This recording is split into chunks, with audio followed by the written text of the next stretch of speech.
Press conference news and notes from Kirk Ferentz's press conference and media availability yesterday. A new pronunciation for Nico and a look inside the run game. Have we figured out exactly what's gone wrong, and will Iowa change it? Plus a couple of news and notes from my side of things, all coming up on today's Locked On Hawkeyes podcast. Our Locked On Hawkeyes, your daily podcast on the Iowa Hawkeyes. Part of the Locked On Podcast Network, your team every day.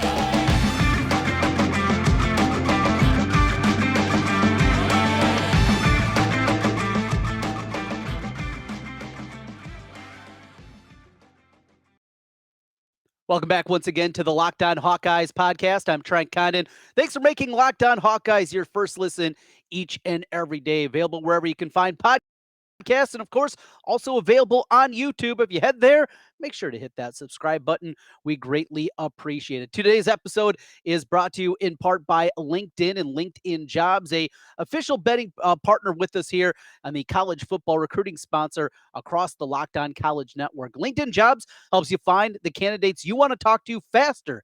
Post your job for free at linkedin.com/lockedoncollege. Terms and conditions apply. As we're ready to go here on a Wednesday and a busy week in front of us as Iowa gets ready to go on the road for the first time this season, making their way out of the comfy confines of Kinnick Stadium and heading out to Rutgers to take on the Scarlet Knights. We're going to talk about that Rutgers team a little bit and get into them a little bit deeper. But I thought a very interesting press conference today over in Iowa City, as we heard from Kirk Ferentz, a few of the players beforehand, and a couple of things want to pass along to you. And I think some things that we can continue to make some connections. We've talked about, obviously, what we saw on Saturday, some disappointment that came out offensively, even in a 27-0 victory, maybe not as good as we were hoping for. Those positive signs that you were looking for, not still quite at the level you'd anticipate out of this group at this point in time. But I guess the biggest story is we've been saying a guy's name wrong for 4 years. Yeah, Nico Ragaini. Well, it's not Ragaini. In fact, his parents apparently reached out to Chad Leistico of the Des Moines Register and asked, get the pronunciation correct, at least get the Italian part correct, right? So it is actually Nico Ragaini. Do I have that right? Nico Ragaini.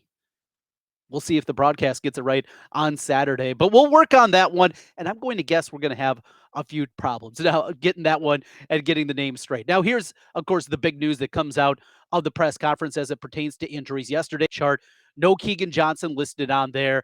Obviously, another blow for this team and what they're trying to do offensively. We saw the offense ramp up in a big way. It was against a brutal defense in Nevada, no doubt about that. But you saw at least some signs. I don't think it's fixed. I don't think that we're trending in a real positive direction at this point in time. Putting up 27 points against one of the worst, if not the worst defense at the FBS level is not going to gain a whole lot of confidence, at least in me. I need to see more, and we will see if we ultimately are able to see more. But one thing I do want to get into here, and that is Keagan Johnson coming back. A lot of speculation. Did he come back too soon? Did he push himself too much? Was it coaches forcing his way out there when he wasn't completely ready? One thing I do know is I do know the training staff and what those people do inside the university, and not just with the football program, but across the athletic department. And I can tell you, they're not going to push a guy. They're not going to put a guy out there, or a female athlete, any student athlete. They're not going to put them out there unless they are assured that they are ready to go. This is not like the program. This is not Friday Night Lights where you're sticking a needle in a guy's knee to get him ready to go. That's not what this is. So to make that conclusion, I think that is a huge leap. Now, could Keagan Johnson have said he was closer to 100% than he actually was? That's to be seen. And with those types of soft tissue injuries that he's dealing with and the hamstring injury, that very well could be the case. But Kirk shut it down right away. Didn't want to talk about it. Really didn't want to speculate about it anymore. I think we can read a little bit more into that. I think there's frustration on both sides. I think there's frustration in the coaching staff and certainly with Kirk about how long this has taken and just the different trials and tribulations that have come with Keagan Johnson trying to get him healthy and out there on the field. I think that's a big part of it, certainly at this point in time, and one that you definitely have to take a look at. But we'll see. Not probably going to be available this week. It's Rutgers. They're going to have to make some plays in the passing game. The good news is We get to finally see Brody Brecht out there at the wide receiver position. He's gone out, played 4 snaps before he did in the game against Nevada. Got to play a whole lot more in that one. Kirk talked about him making a catch in practice one, very similar to the ones that he was missing on Saturday. It's practice time, it's reps, and that's something that is a huge part of Iowa. For good, for bad, whatever your opinion is, that is the reality of the situation. That is the way that Iowa does things. Is you have to be out there. You have to get the reps in. You have to be able to practice in order to play. And now coming back himself from an injury and a hamstring injury, Brody Brecht looks like he is good to go. Nico Ragaini, he's that security blanket. And having him out there, the connection that he has with Spencer Petras, you could just see the way that that lifted that whole offense. You're going to need him out there if you're going to pull an upset this year. If you're going to beat one of the top level game teams, that is certainly going to be a big, big part of it. So we continue on here with the press conference and a couple of news and notes that came out there.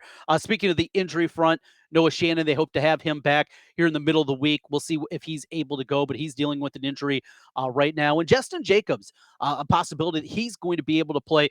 That'll be important. This Rutgers team, they have played 3 different quarterbacks this year, different styles with all 3 of those guys. But more than anything, this is a very run-oriented team. The way they move the football is old school, pound it, power football. Now they have jet sweep motion. They do different things that way, but that is what you're going to see out of this Rutgers team. If they're going to be effective moving the football, it's not going to be them going out there chucking around 35 times and throwing for 300 yards. That's not the way that they're built.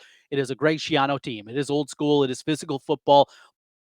That's how they're going to be able to move the football is on the ground and getting Jestin Jacobs out there. And what does that mean also? We've seen the obviously emergence of Cooper DeJean and how far forward he has come this season. Does that mean less of him? Do we see him out of cornerback a little bit more? If they're going back to more of a 4-3 look this week, and it certainly looks to be the kind of team that you would do that, what does it mean to Cooper DeJean? Because you have to keep him out there on the field. And if you got Jestin Jacobs in, that means the nickel comes out. So a whole nother set of circumstances they're going to play around with and certainly figure out the right combination this week. The good thing is you got Phil Parker. And Phil Parker at this point can really do no wrong, right? I mean, no wrong unless it's against Purdue, which is a conversation for another day. So that's the injury front, some updates on that. Another interesting note about the offense. So we've talked, it's not just Spencer Petras. It's not just Brian Ferentz, and it's not just the offensive line. It is a combination and the decimated wide receiver core. It's not just one of those things. It's all of them together. But ultimately, it doesn't matter what level you're playing. Doesn't matter if you're playing 7th grade football starting out, you're putting the pads on for the first time, you're playing high school, college, NFL. If you can't block, you don't got a chance offensively. And this offensive line has been frankly bad. It's been incredibly disappointing, even with this young group. Logan Jones, after all the praises that were placed upon him going back to the spring and throughout August camp, I thought he was going to be further along than what we've seen at this point in time. The interior, lose Justin Britt before the year. He's out for the season, a guy that's a veteran inside. Injuries in camp, slowing down the development of the tackle spotting. And Connor Colby's been out there. And of course, we see Mason Richmond, but those guys being a little bit banged up and now trying to find their footing. But the interior has been nothing short of a disappointment. And Jennings Dunker comes in, looks really good one game, really struggled on Saturday night against Nevada. We finally see Tyler Elsberry. He looked really good. Now, can that continue? He's pressing. And also, an interesting note about that, Kirk made sure to mention, I think the question was, has he got a potential to be the starter at the left guard spot right now, talking of Elsberry? And Kirk said he's working, he has a chance for that, but also he's working not just at the guard positions, but he's also working at center. I mentioned Logan Jones and some of the struggles, just something to keep an eye on and keep in the forefront. Of course, a frustrating part about all this is we are in week 4 now of the season, and they're still trying to figure out exactly what they're going to do with that offensive line and trying to come together. Kirk did say, though, he thinks they got a chance to be good. And if Kirk says that I don't think that's just coach speak. He would not go down that road, even with what could be looked at as a very innocuous statement. Kirk doesn't do those kind of things. He always has a plan for basically everything that he's saying. If he thinks this offensive line's got a chance to be pretty good by the end of the year, I will believe him. And these young guys continue to develop. Talks about one small thing. They got to be a lot better, though. They have to be a lot better if this team is even going to get to bowl eligibility. And we're going to get into that a little bit later on here in the program today. Finally, a couple more news and notes from the press conferences today that came out of it. Oh, speaking of the injury front, this was an injury. Of course, LeShon Williams was away last week and unfortunately His father had passed away, so attending the funeral for him that was on Saturday. That's why he wasn't available. He's back with the team, going through everything. Looks good in the running back spot. Now a whole lot deeper. Of course, we saw the emergence of Kaleb Johnson over the weekend, the two long touchdown runs that he had. An interesting note, and I found this one on Twitter, and give us a follow. Locked On Iowa is where you can find us on Twitter. But this comes from one of the recruiting directors at On3. On3 Media, it's a new entity jumping into the space of the 24/7 and the Rivals. The guy that actually is putting together, he's the one that launched both Rivals and I believe Scout at the time. So this is a guy that has a background. One of the recruiting directors there, first of all, talks about the speed that Kaleb Johnson was playing at. It's 20.5 miles an hour at the 30-yard mark, tops out at 21.2 miles per hour at the 20. Called him one of my favorite underrated freshman running backs. And as he was putting together his running back rankings last season, Kaleb Johnson was his number 6 running back in the country. So this is a guy that is at least one opinion out there that really, really likes what they say. Devi Yusuf is the scout that has that. So something to keep an eye on there. And at least there's somebody. And I think we all liked what we saw from Kaleb Johnson. There's a little bit there. He's got the speed, he's got the power, and really like what we saw out of the freshman, obviously, on Saturday into Sunday with the win against Nevada. One final thing in the news and notes segment here. It's about cut blocking. And when we come back, we're going to talk a little bit more about this. Now, this is a yearly topic, and it's been going on now for 5 years. Kirk talking about the new cut block rules and how they've evolved, and he doesn't like it. Get it. Doesn't work very well when you're trying to do zone blocking. You can't cut block anymore. Yet here we are 5 years later, and not a whole lot has changed. We'll talk about that when we continue here. Trent Condon with you. It's the Locked On Hawkeyes podcast.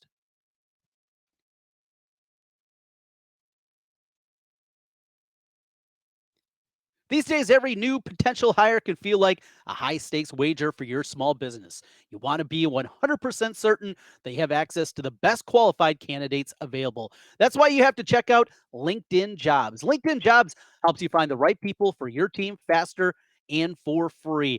I have a small business. I know the importance of it, finding those people that can help out and do it right. You don't got time. You don't have HR. You don't have things like that.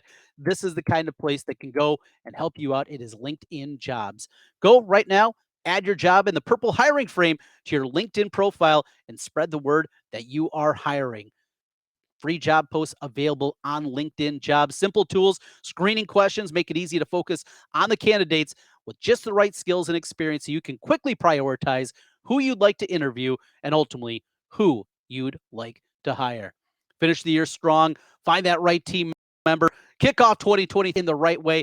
Why small businesses ranked LinkedIn Jobs #1 in delivering quality hires versus leading competitors. LinkedIn Jobs helps you find the qualified candidates you want to talk to faster.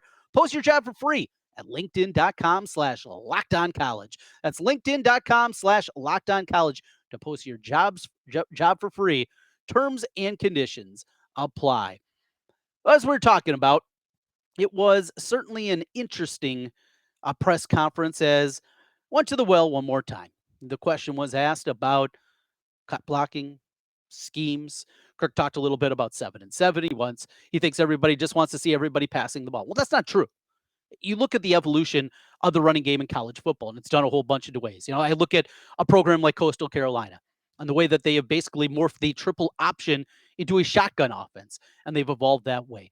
We see teams that can run the ball. We'll see one this week in Rutgers that has run the ball successfully in their 3-0 start this season. Yet over the last 5 years, after the cut rules changed and something that you do have to do to be very effective in the run blocking scheme. In fact, we'll talk about this a little bit more with LeShon coming up on the program on Friday and talk about that because you get the guy coming from the backside, either an outside linebacker or defensive end. You just got to get that little cut, just enough to slow them down because how many times have we seen over the last 5 years? So look at Tyler Goodson, a guy that was an incredible talent. But how many times was he hit in the backfield for a 2-yard loss? And a lot of times it was that guy coming in unblocked from the backside that you can't cut anymore. Only guys that can cut anymore are the interior guys, your guards and your center, and that's it. And those are the only guys that are able to do that. And it changes what Iowa can do in the run game. And here's some numbers. Here's the numbers Iowa running the football. When we think of Iowa football, we think of the identity that Kirk Ferentz has built over these 24 years. Bullies of the Big Ten, run the football, big offensive line. You're going to run, you're going to go zone scheme, and you're going to be able to run the football. Yeah, might there be some questions what they're doing at the wide receiver position and quarterback? Sure, we've heard that throughout the years. But they're going to have tight ends, and Iowa's going to be able to run the football. Since these rules have changed, it's been awful. Nothing short of awful. So in 2018, that's when the new cut block rules came into effect. That year, Iowa finished 94th in the country in rush offense. The next year, 2019, it gets worse, 97th. Now, 2020, here's the high water mark, 58th, and that's a winnable number. With the pace that Iowa plays at, this way that they play, you finish in the top half of college football. Again, we're talking about 131 teams now at the FBS level. 58th, you're in the top half. You got something. Would you like it to be better? Of course you would, but you would sign up for that seemingly every single year with the defense and the special teams that Iowa has. If you can finish in that spot, you're going to be in good shape. They did it in the weird 2020 year. You don't want to completely throw it out, but you can maybe throw it out. Last year, 101st in the country and 18th in the country. And this is the part that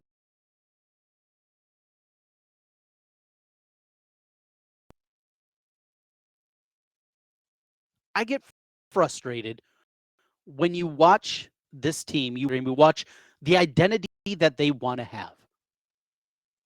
They want to run the football. They want to be physical. They want to do these things. But the inability, or maybe not even inability, it's just not even trying to evolve, to a change, to understand that what you did in 2002, what you did even in 2007, it's not going to work anymore. That is a huge, huge concern. That is frustration like no other. When that is happening with your team, with your program, and you just continue to beat your head against the wall, frankly, I don't get it. I don't understand why this has to continue at this route. You see what you're doing is not working. You see what your identity isn't there anymore. And instead of adapting, instead of changing, you just keep beating your head against the wall and hope that wall is going to come down. It's not going to. They're not going to change the rules back. It's just not going to happen. They're not going to suddenly allow you to go back and start cut blocking all the time. It's not going to be able to happen. So you have to evolve. You have to adapt. And you can't just keep doing the same things that you've always been doing just because you want to. The numbers play that out. Is it going to get better? Well, if the offensive line plays a little bit better, then what? You're the 80th best team in the country running the football. Your identity and your high water mark offensively is 80th in the country. That's where we are.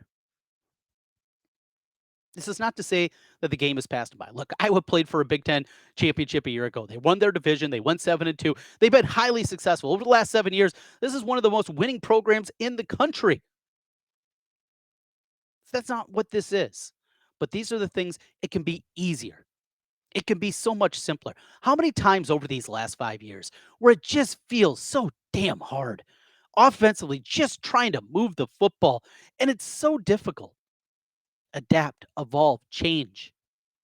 Not completely change what you're trying to do. You could still be physical. You could be physical actually running out of the shotgun. We see teams across the country do this all the time. But the unwillingness to change is incredibly frustrating, and especially when you see those kind of numbers. Speaking of numbers, got some numbers for you. The projected point spreads for the rest of the season. Iowa right now about a 7.5, 8-point favorite against Rutgers. Also a number there. That over-under sits at 34.5 today. We'll talk about that as we roll through here. This is the Locked On Hawkeyes podcast.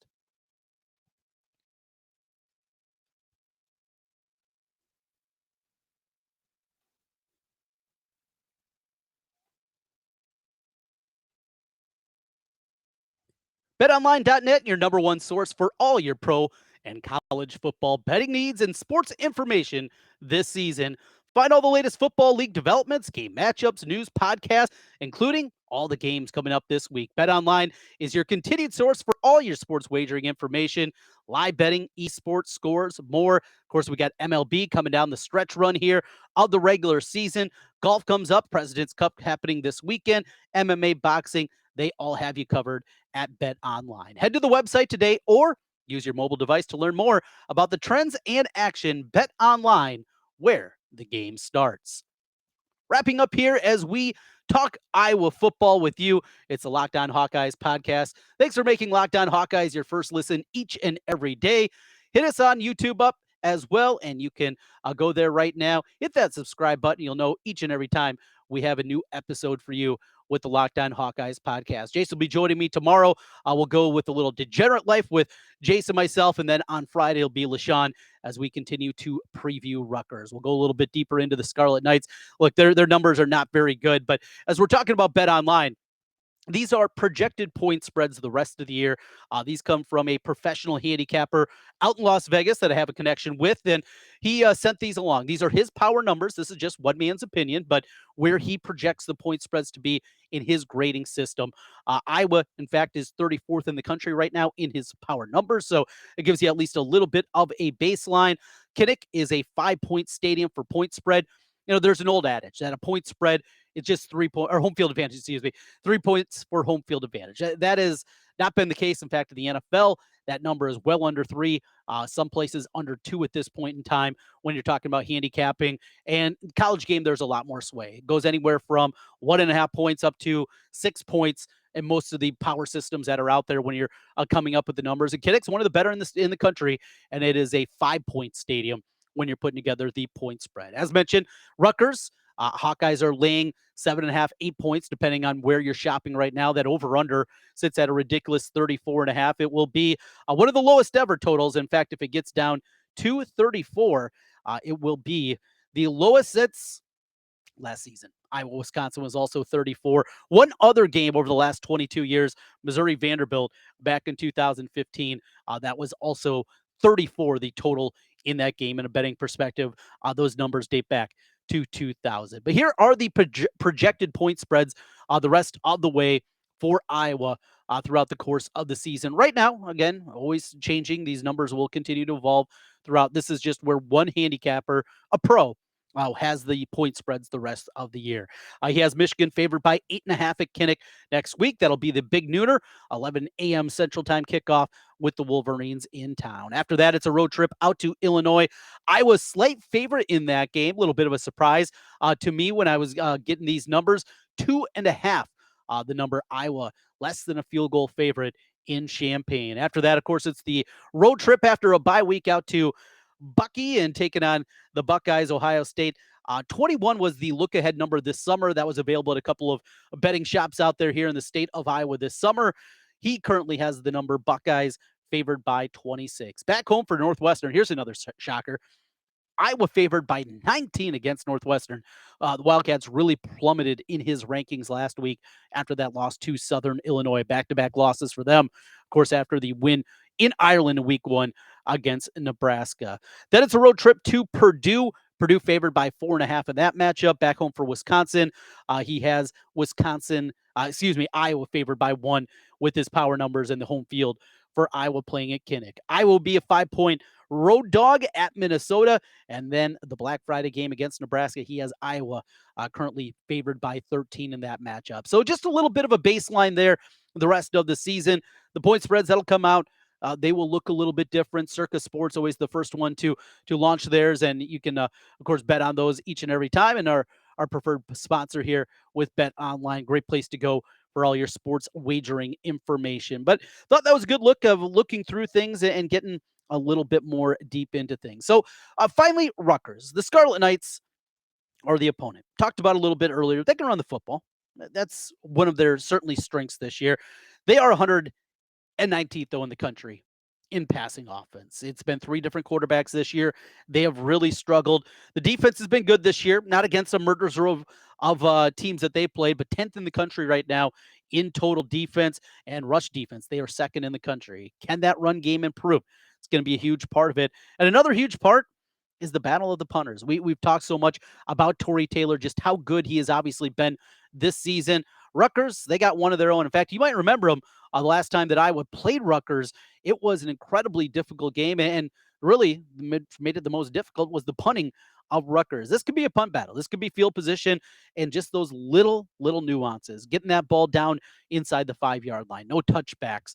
that very well could be the difference. In fact, as good as Torrey is, many people believe that the guy for Rutgers is even better. So, Puntathon 2022, here we come. Iowa Rutgers.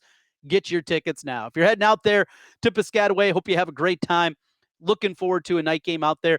I also I heard this in passing, and I'm not sure about the validity to it, but I did hear that this is the first night game in like 6 years out at Rutgers. Kind of crazy to think that it's been that long since they've had and maybe it was a Big Ten night game, whatever it is.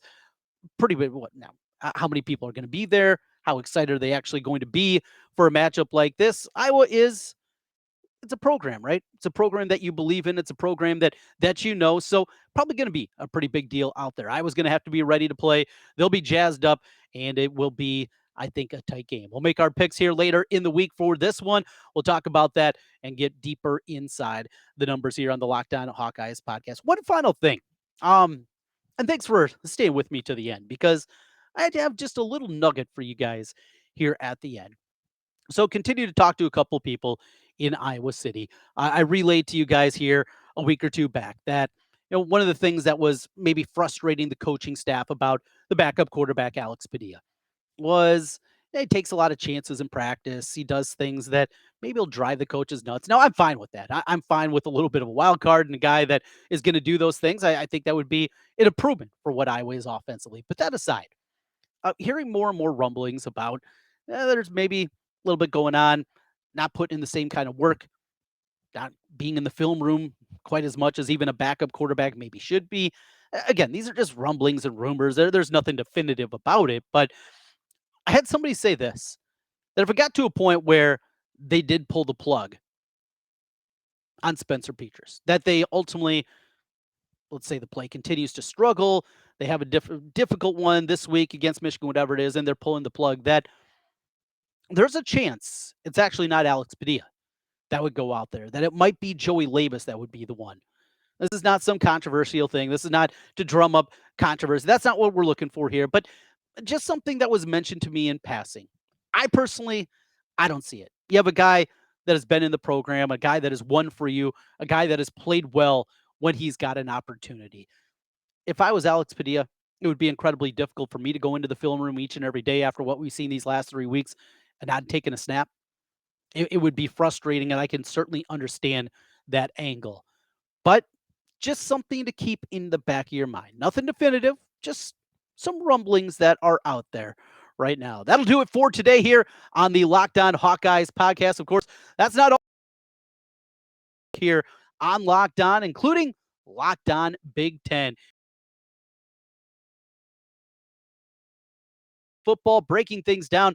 The Big Ten slate is here, starting with Michigan. A great time for you to get involved with Locked On Big Ten. Make Locked On Big Ten your second listen each and every day. Again, that's Locked On Big Ten. Back with you tomorrow. Biz will stop by.